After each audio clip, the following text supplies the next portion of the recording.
Oke, kalau di sini flux magnetik ya.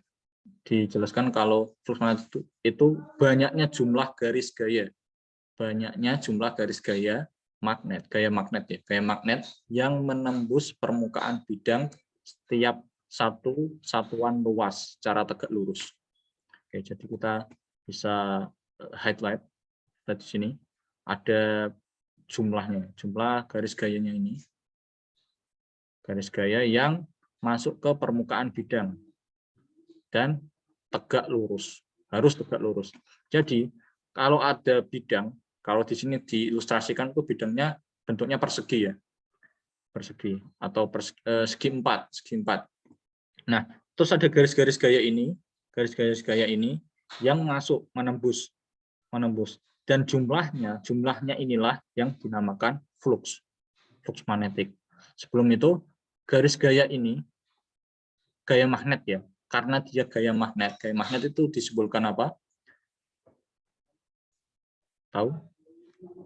Kalau di sini tapi itu ya, pakainya itu induksi magnetik Tesla, medan magnet berarti. Di sini medan magnet ya, medan magnet itu simbolnya itu B. Kalau di induksi berarti biasanya diilustrasikan, dijelaskan bahwa B itu induksi magnet, bukan medan magnet. Biasanya namanya diganti seperti itu, induksi magnet. Oke, dan jumlah yang masuk di itu ya, permukaan suatu bidang ini, itulah yang dinamakan flux magnetik. Sedangkan yang masuk ini itu harus arahnya tegak lurus. Jadi kalau misal saya buat di sini ya. Nah, acuannya itu terhadap apa? Acuannya itu terhadap tadi ya, arah yang tegak lurus. Nah, kita bisa ilustrasikan kalau dalam sebuah bidang datar atau permukaan, itu ada gaya tegak lurusnya. Kita bisa tulis N, seperti itu. N. Gaya normal ya, kalau biasanya di gaya apa? Di gerak mekanika, di hukum mekanika, itu ada N. N itu selalu tegak lurus dari suatu bidang. Atau kalau bidang datar ya berarti ya ke atas, seperti itu, vertikal.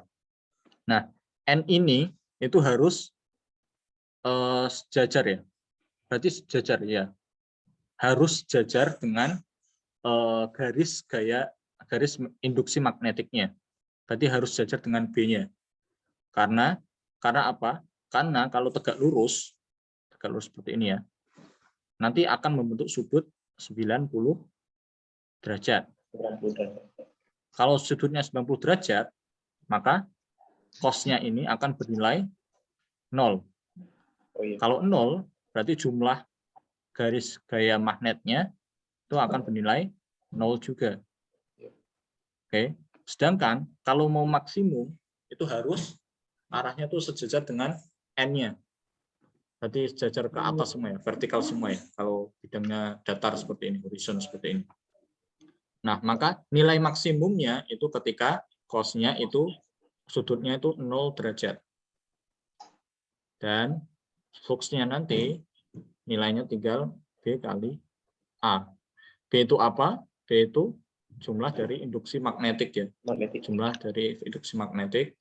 Sedangkan A-nya itu luas dari permukaan bidangnya. Ini ya. Luasnya berapa? Seperti itu. Nah, sedangkan sudut ini ya, kalau sudutnya enggak 0 atau 90 derajat, maka B-nya ya, biasanya tergantung B-nya. B-nya yang masuk seperti ini. Atau masuknya miring seperti ini. Itu nanti kita ambil sudutnya dari N ke B-nya. N ke B-nya, bukan ke bidangnya ya, tapi N ke B-nya. Berarti nanti seperti ini. Ini N, ini B. Berarti nanti kita ambil sudutnya dari sini. Oke. Bukan di bagian ininya ya. Bukan. Oke. Mungkin seperti itu ya. Nah, ini kalau bidangnya datar ya. Nanti kalau kalian ada di fisika dasar, nanti di perkuliahan ya. Itu udah masuk belum ya? Itu nanti ada sebuah bola seperti itu. Sudah macam-macam lah bentuknya. Ada bola, ada kalau bola itu kan pasti kan seperti ini ya. Nah, terus ada kalau ada medan magnet yang datangnya seperti ini. datangnya horizon seperti ini, maka yang ditembus kan di bagian ini doang, kan? Bagian ini doang. Sedangkan yang di atas, yang sama di bawah ini kan pasti sejajar ya, tegak lurus ya, sama N-nya. Jadi nanti yang di sini tuh nggak kehitung, yang kehitung cuma di sini. Nanti baru dicari totalnya dengan integral. Nah itu mungkin lebih rumit ya, lebih kompleks lagi. Tapi kita fokus yang bagian ini dulu. Oke, dari sini ada yang mau tanyakan? Kita beralih ya.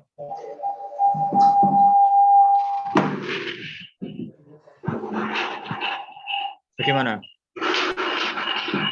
Jadi mau nanya ya? Berarti ini kan ada luas permukaan bidang luas permukaan bidang nggak itu yang kayak ditembus itu.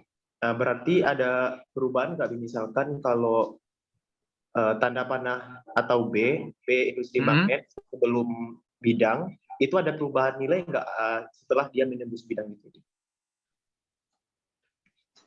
Sebentar. Kalau ada perubahan apa? Gini, Bi.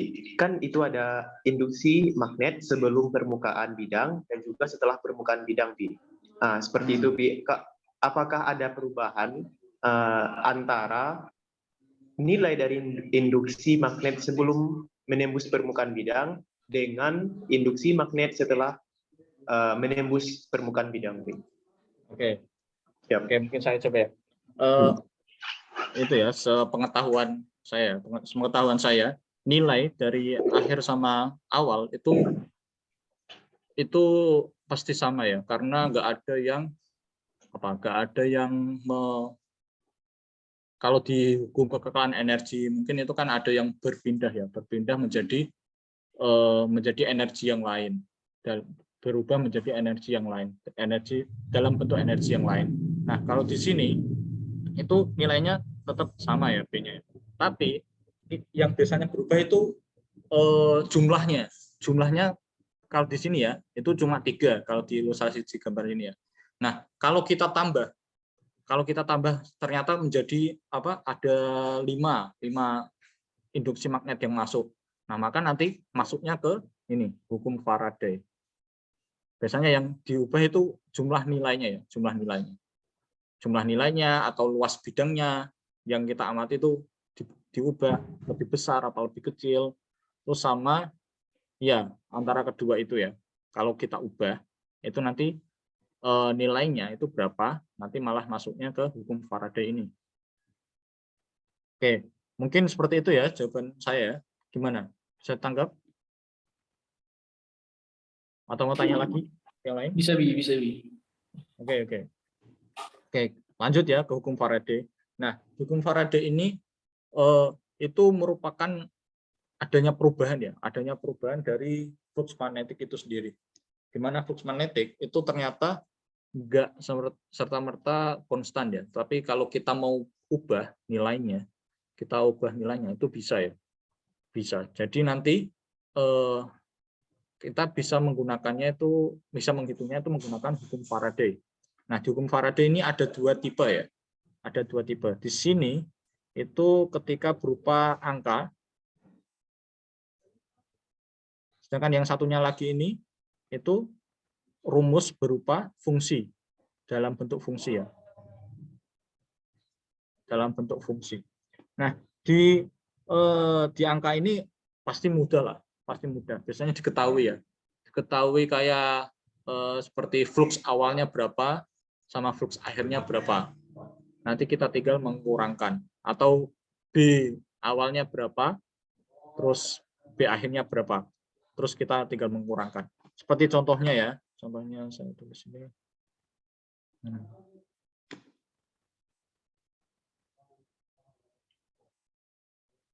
Oke.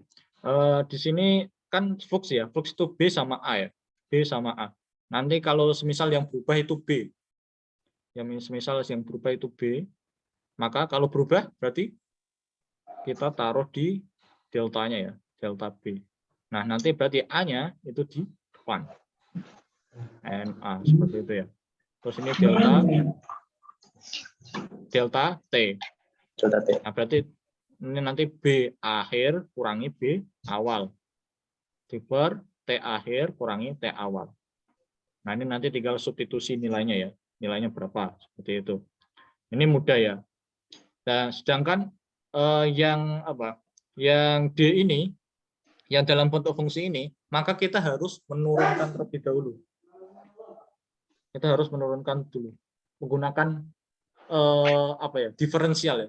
Ada yang udah tahu? Tahu, Udah tahu Bi. ya pasti ya. Tahu, Udah Bi. tahu ya. Dari Turunan 2T. aljabar Ya, diferensial. turunan aljabar dari 2T kuadrat jadi 4T. 4T ya, Bi. 4T nanti kalau kita mau turunkan lagi jadi T aja. Jadi 0 ya, 1 ya. Jadi Jadi 4 iya, ya. jadi 4 4, dikali T pangkat 4 0. karena ya betul, Iya. betul. Nah, jadi seperti itu ya. Itu kalau bentuknya berupa fungsi ya.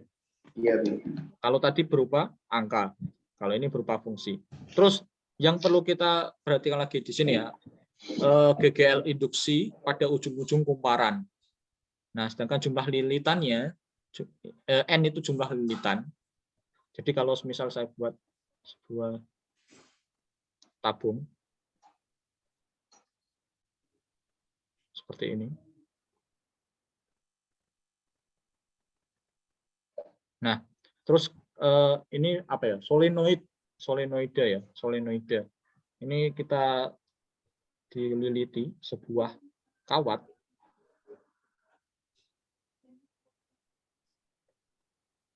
Nah, jumlah lilitan kawat ini pada sebuah tabung ini, itulah yang dinamakan N atau jumlahnya ya, banyaknya. Itu kita tuliskan simbolnya sebagai N. Nah, sedangkan tadi apa? Ini hukum Faraday ya.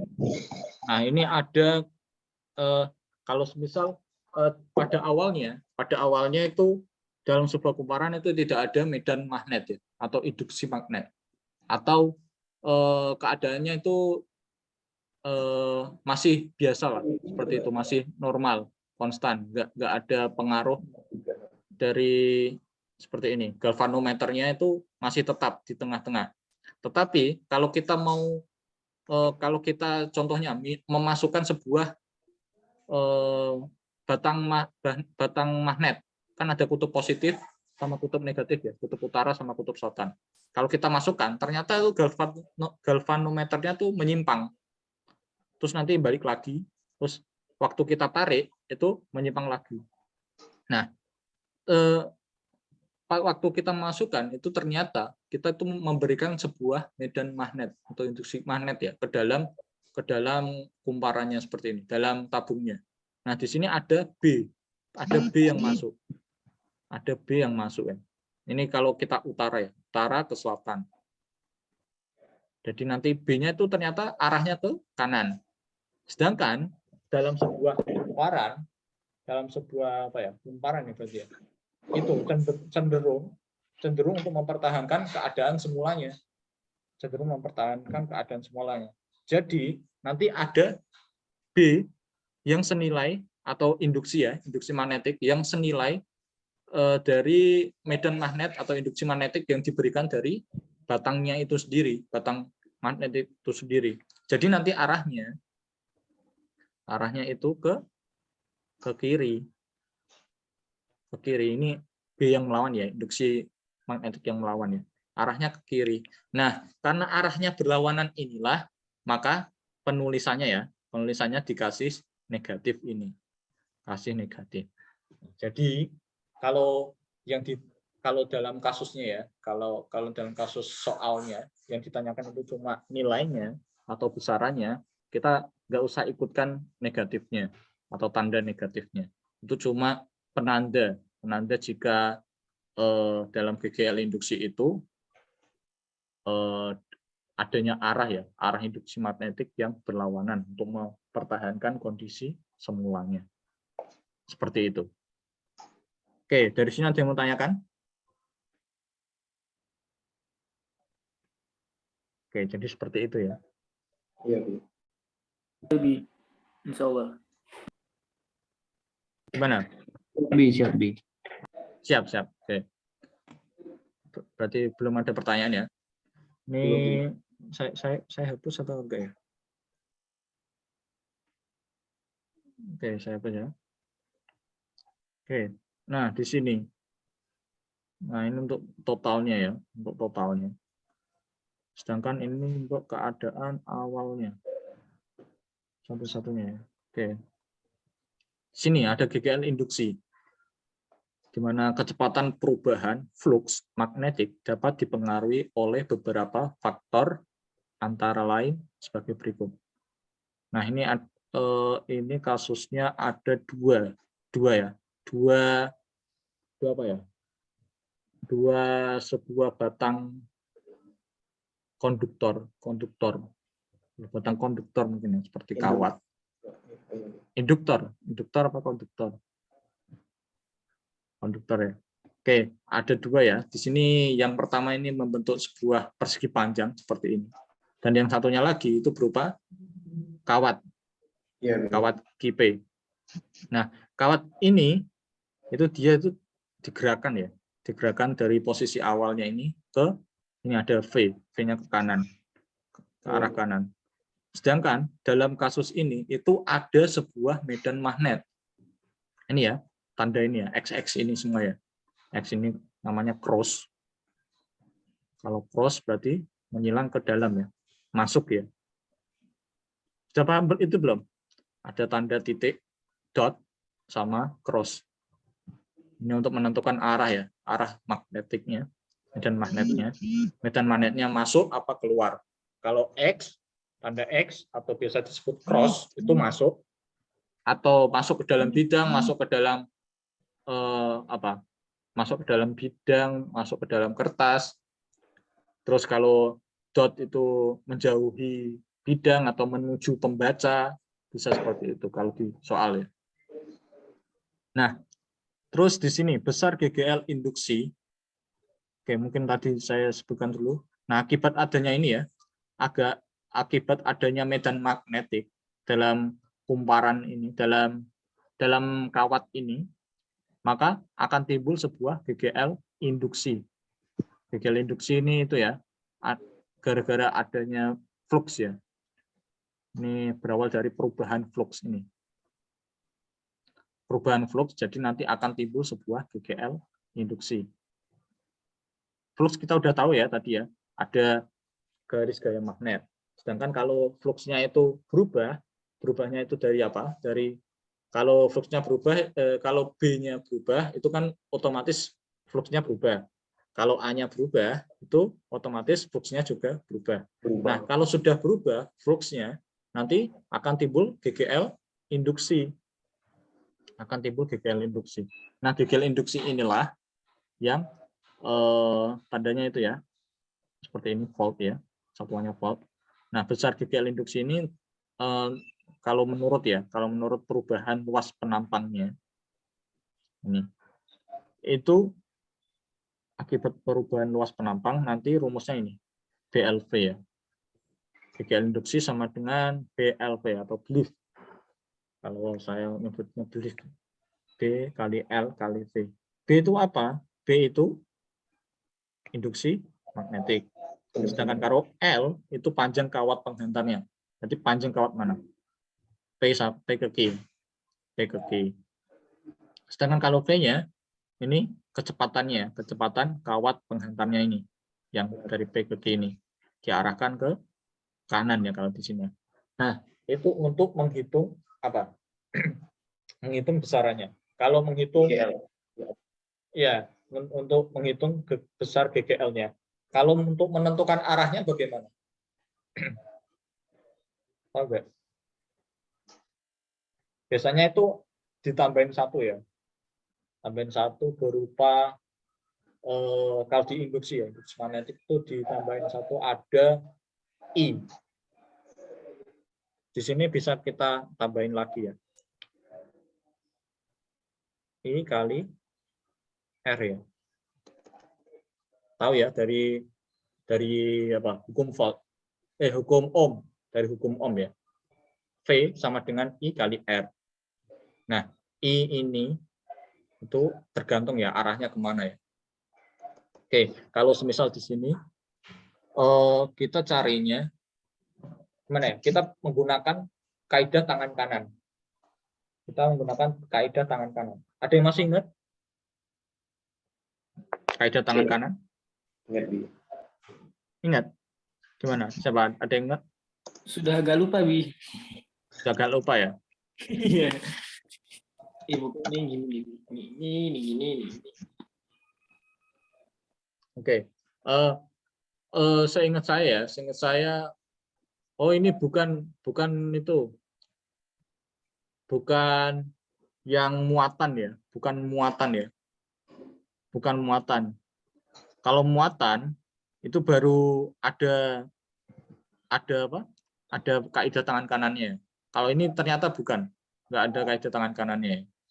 Cuma dari B-nya aja, B sama B-nya ini kan diketahui ya untuk menentukan E-nya ini. Nah, tapi kalau di sini itu yang saya ingat saya tadi itu, saya kira itu muatan ya, muatan yang bergerak dengan kecepatan V. Kalau ini kan kawat ya. Kalau muatan di sini nanti berbeda lagi. Nanti kalau muatan yang bergerak itu ada yang negatif sama positif. Itu nanti F-nya, kalau F-nya itu nanti kalau positif itu searah ya, searah dengan V. Kalau negatif, F-nya nanti selalu berlawanan arah. Tapi ini kasusnya beda ya. Kasusnya beda. Oke, saya slow. Oke, mungkin seperti itu ya. Ini untuk perubahan luas penampang.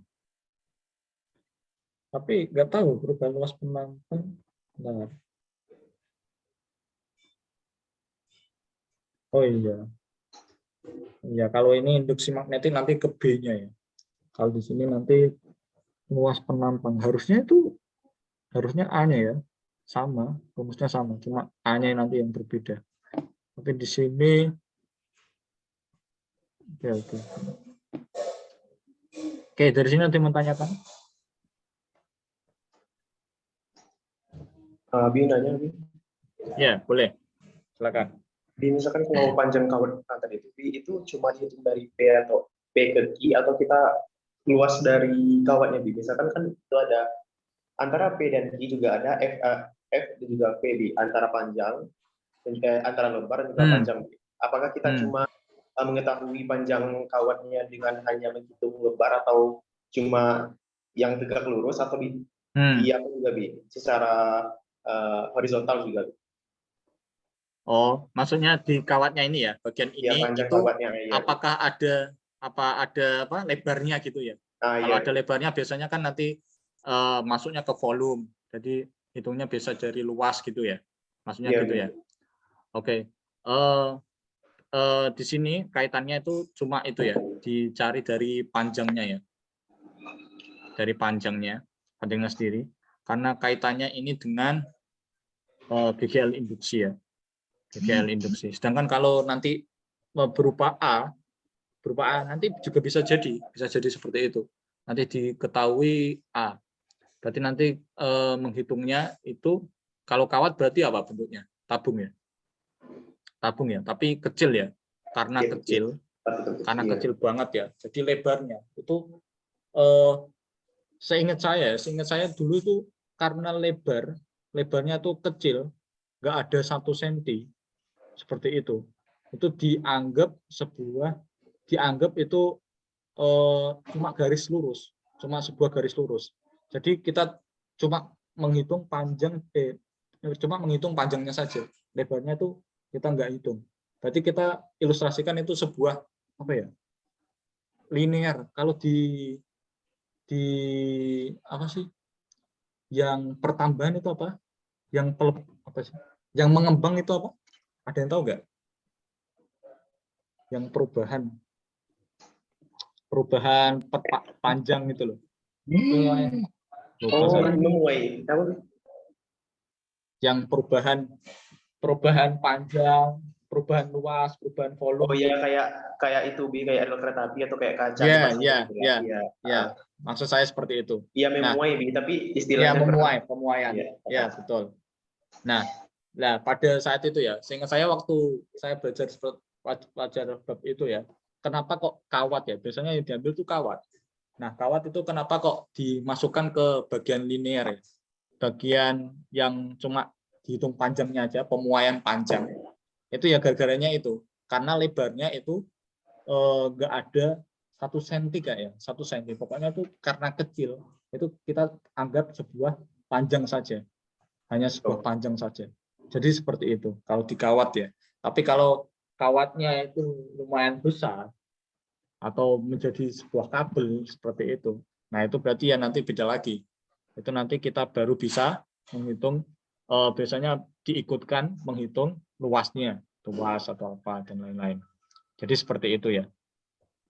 Nah kalau di induksi di solenoida tadi kan berupa batang ini ya. Nah, ini kan ada kawatnya juga. Kawatnya itu enggak dihitung. Yang dihitung itu luas dari ini, bagian ininya ya. Bagian dari tabung yang dililiti kawat. Jadi seperti itu ya. Gimana? Ada pertanyaan lain? Atau sudah bisa diterima? Oke. Yang lain gimana? Ada pertanyaan enggak?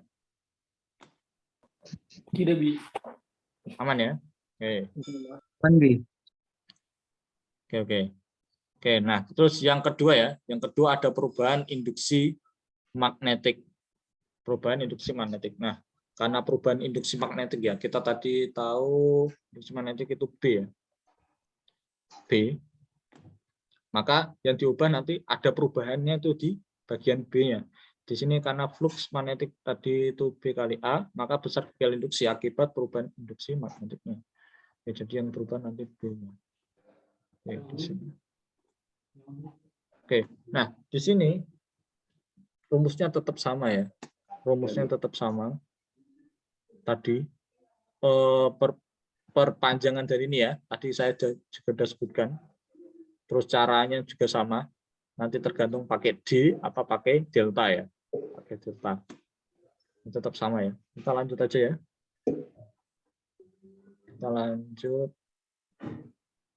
Nah, di sini adanya perubahan sudut antara garis normal dan arah induksi magnetik.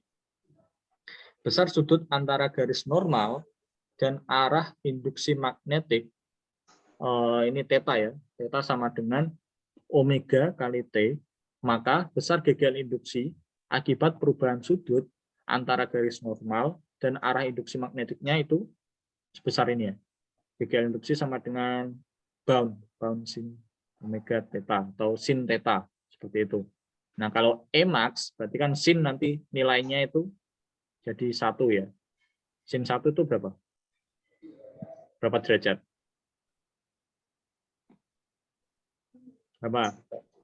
45 atau 90? 90 ya. 90. Iya. 90. Kalau 45 itu nanti masih setengah akar 2 ya. Setengah akar 3. Setengah akar 3 itu kalau 60 derajat ya. Iya.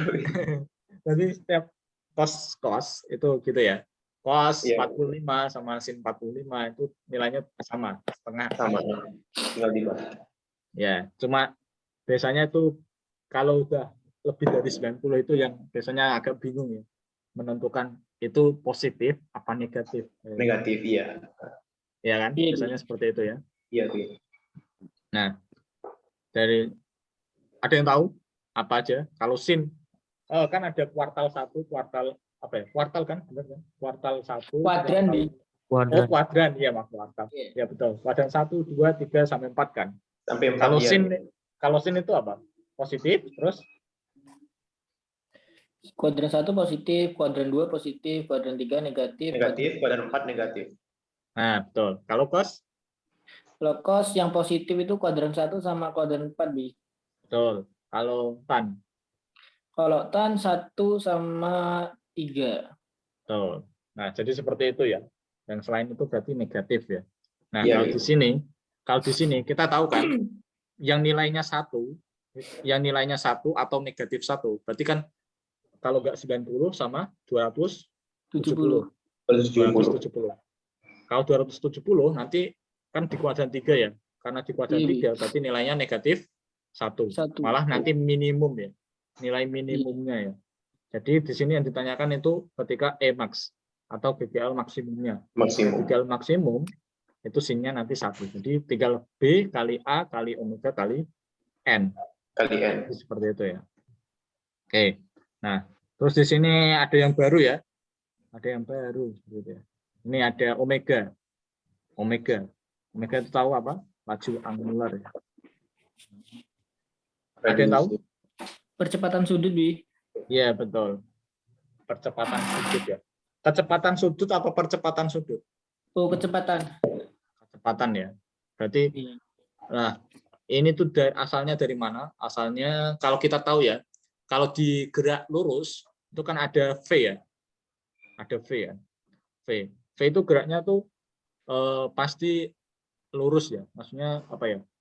Ya, kalau perbedaannya dengan omega, omega itu pergerakannya itu sama V, tapi arahnya itu selalu berputar atau berotasi. Jadi memutar ya, kembali lagi. Jadi nanti omega itu kecepatan yang ada di gerak rotasi atau gerak yang berputar. Jadi seperti itu. Yang membedakannya cuma itu. Kalau A berarti nanti di gerak berputarannya apa? Ada yang tahu? Gimana, Bi? Kalau percepatan A di gerak lurus di GLB, kalau di percepatan rotasi, di rotasi nanti jadinya apa? AS. AS, percepatan Percepatan sentripetal. sentripetal. Kalau AS, ya bisa, tapi itu ya, yang saya maksud itu bukan percepatan sentripetal seperti itu. Kalau percepatan sentripetal itu AS itu selalu mengarah ke dalam. Tapi Oh, yang iya, menurut Bi. saya tuh begini ya, yang arahnya tuh rotasi percepatannya. Nanti alfa. Ada yang tahu ini Oh, enggak? Kalau R itu nanti kan kalau di gerak rotasi itu kan theta ya. Kalau V iya. itu omega. Kalau A itu nanti Alfa. alfa. Nah, ini kalau GLB ya, gerak lurus.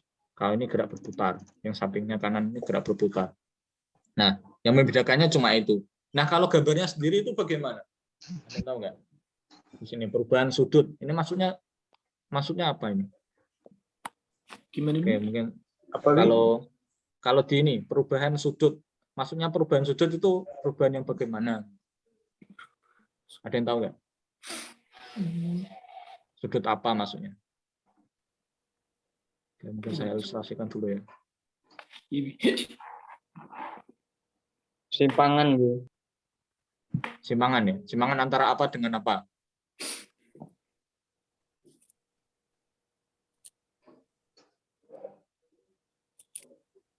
Ini ya, garis normal sama arah induksi. Oke, induksi magnetik. Nah, kalau digambarkan seperti ini. Ini saya tarik garis tengah di sini. Nah, kalau masih awal seperti ini, kita kasusnya itu ya, ada sebuah kumparan ya. Kumparan. Ini enggak saya gambar aja ya. Ya udah saya gambar aja. Ini saya gambar. Ini ada sebuah kawat solenoida yang dililiti ya. Nah, solenoida ini awalnya horizontal seperti ini, diam, dan ada gaya magnetik, ada medan magnet luar atau induksi magnetik dari ruangannya, yang masuk ke dalam seperti ini, B. Nah, sedangkan kita mau memutar solenoidanya ini. Kita mau memutar solenoidanya ke arah gini, ke arah sana. Memutar begini ya, memutar. Nah, nanti kan cenderung ini juga ikut berputar ya. Jadi nanti yang awalnya ini kan N masuk ya. N akan di sini ada N ya, garis normal ya. Garis normalnya. Ini awalnya sejajar sama B-nya. Kalau kita putar arahnya begini, nanti kan N-nya juga sini sama yang ke sana itu keluarnya ke sana kan. Jadi seperti itu. Nah, nanti ada perbedaan yang enggak sejajar lagi. Nah, perbedaan ini nanti membentuk sebuah sudut. Sudut inilah yang dimaksud ya. Sudut inilah yang dimaksud di rumus sin ini. Sudut theta ini ya. Oke, jadi seperti itu ya untuk ilustrasinya. Oke, dari sini ada yang menanyakan?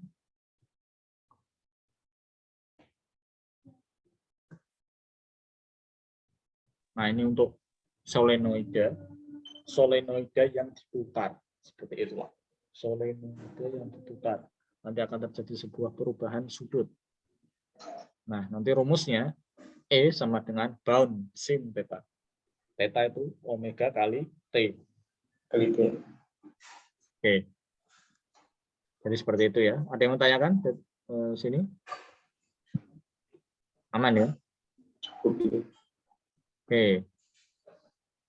Oke, kita lanjut mungkin sekali lagi ya. Di sini karena waktunya udah jam 5, mungkin kalau ada yang tiket masak tadi. Oke, di sini GGL induksi ya. Induksi diri atau hukum Henry. Ya bisa lagi masuk Bi. Ya nggak apa-apa. Saya memahami ya. Abi tahu aja.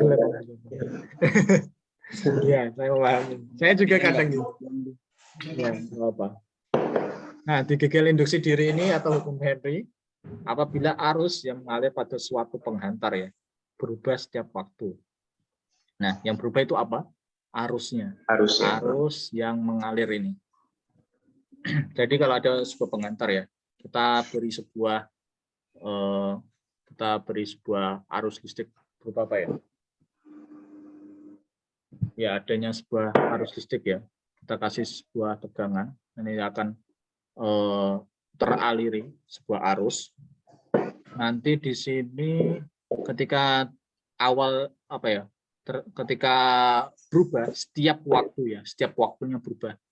Nah, kita tahu ya, awalnya kita kan pasti sepersekian detik arus yang dari 0 mau ke 1 itu kan nggak tiba-tiba langsung 1, pasti kan ada pertambahannya kan dari 0,1, 0,2, 0,3, tapi dalam waktu yang sangat cepat. Nah, itu juga termasuk sebuah perubahannya ya, perubahan setiap waktunya, arus setiap waktunya. Nah, di sini penghantarnya tadi ya, akan terjadi sebuah GGL induksi ya. Nah, ini GGL induksinya bergantung pada apa? Bergantung pada sebuah induktansi ini. Induktansi itu apa? Sini ada yang tahu?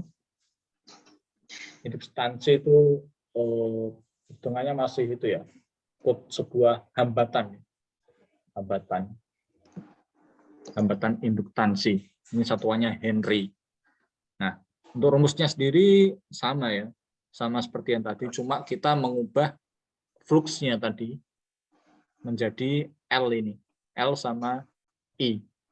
I itu arus, L itu induktansi dirinya. Oke, maka dapat disimpulkan apa? Kalau kita tarik sebuah persamaan ya, dari sini, tadi itu negatif N sama apa? Delta J ya, kasih delta flux sama delta T, itu nilainya akan sama dengan negatif L delta L per delta T. Nah, di sini ini delta I ya, delta I arus. Oke, nanti kita bisa mencoret ini, negatif sama negatif, terus delta T sama delta T. Kita bisa mengeliminasinya, terus tinggal N sama delta flux, sama L sama delta I. Nah, kalau kita mau mencari L-nya, berarti nanti tinggal L sama dengan ini kita pindah ke sini ya.